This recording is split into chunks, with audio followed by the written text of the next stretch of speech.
This is Tim Bryce with my column entitled, There is a Reason for Everything. It was the Greek philosopher Aristotle who originally made the observation, everything happens for a reason. By this, he contended events do not happen simply on their own but are triggered by a specific cause of some kind. This cause and effect phenomenon is important to understand as we move through life. It means we should ever be mindful to understand why something happens, thereby learning from the experience in order to either replicate it or prevent the event from happening again. It is about our intelligence. Some time ago, I wrote a paper entitled Increasing Brain Power. In it, I observed the human being acts on three levels.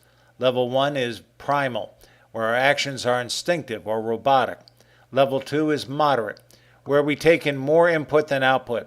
And level 3, accelerated, where we produce more output as opposed to input. Ideally, it is at level 3 where we should be operating, particularly at work. Unfortunately, this is not so as we become tired, distracted, or lose interest, thereby causing us to decelerate to levels 1 or 2. Technology also dulls brain power either by distracting our attention or we become dependent on it to perform certain mental functions, for example, basic math through calculators, balancing a checkbook, and so on.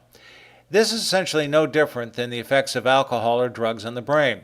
Where we get into trouble is when we operate on the primal level. Here we rely on our basic instincts which we learn from others, such as our parents, teachers, friends, and the media. However, if we are not being taught properly, that we learn immoral lessons, for example, then our instincts will be wrong and we will make bad decisions.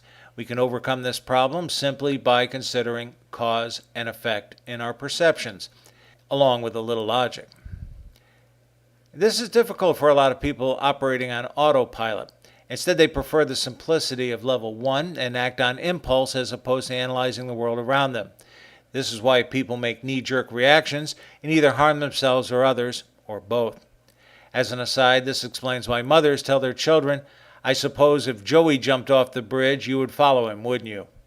By doing so, she is saying, can't you think for yourself? One last note. In the other article, I made the observation people on the average typically operate at a level 3 for approximately 3 hours a day.